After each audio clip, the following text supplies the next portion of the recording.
మన తెలుగు పిండి వంటల్లో అరిసెల తర్వాత ప్లేస్ ఆక్రమించేంత గొప్ప స్వీట్ ఏదన్నా ఉందా అంటే అది కజ్జికాయలే.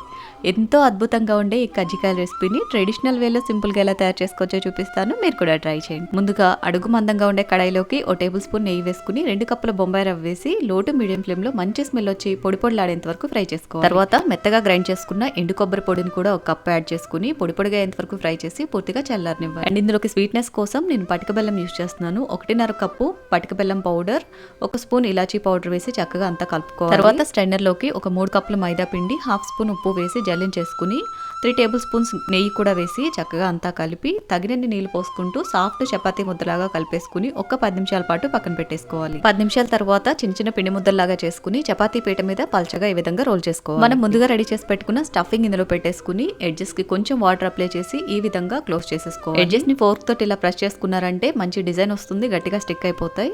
తర్వాత బాగా వేడిగా ఉన్న ఆయిల్లో వేసేసి మీడియం ఫ్లేమ్లో 2 వైపులా కూడా మంచి కలర్ వచ్చేంత వరకు ఫ్రై చేసుకున్నారంటే ఎంతో కమ్మగా ఉండే కజ్జికాయలు రెడీ. చాలా టేస్టీగా ఉంటాయి, తప్పకుండా ట్రై చేయండి. వీడియో నచ్చితే లైక్ చేయండి. నెక్స్ట్ ఎలాంటి రెసిపీస్ చూడాలి అనుకుంటున్నారో ఫాలో చేసి కామెంట్ చేయండి.